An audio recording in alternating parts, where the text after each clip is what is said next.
මුල්තානි මිට්ටි, කොකුම් පොතු, වැල්මි, කෝමාරිකා gel ටිකක්, එහෙමත් නැත්නම් ඔයාලට දෙහි හරි නාරං හරි ටික නාරං යුෂ හරි පාවිච්චි කරන්න පුළුවන්. අනිත් එක මී පැණි.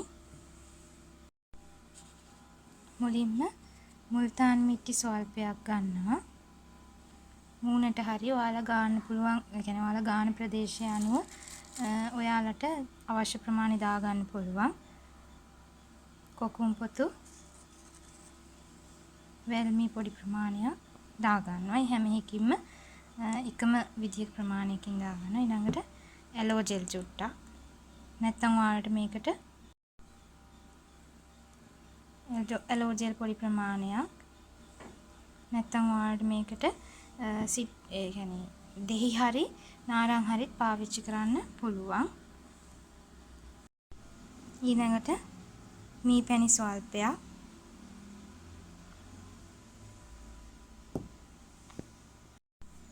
දැන් මේ විදිහට තමයි තියෙන්නේ. දැන් මේක හොඳින් මික්ස්චර් කරලා අපිට අපේ මූණේ නැත්නම් අපේ අඳුරු ප්‍රදේශවල ගාන තමයි තියෙන්නේ.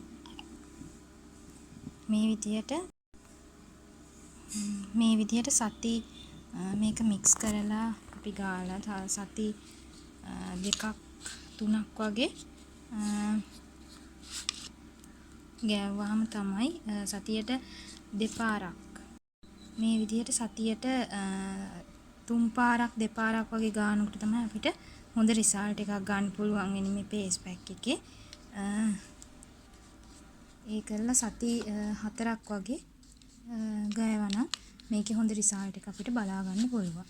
මේ විදිහට ටිකක් දියර මේ ගතියට දා ගන්නවා නම් අපේ ස්ක්‍රබ් එක හොඳට ඇඟට උරා ගන්න ප්‍රමාණය වැඩි කර ගන්න පුළුවන්. මේ විදිහට මේ තලපයක් ආකාරයට තියාගෙන හොඳට මික්ස් කර ගන්න ඕනේ.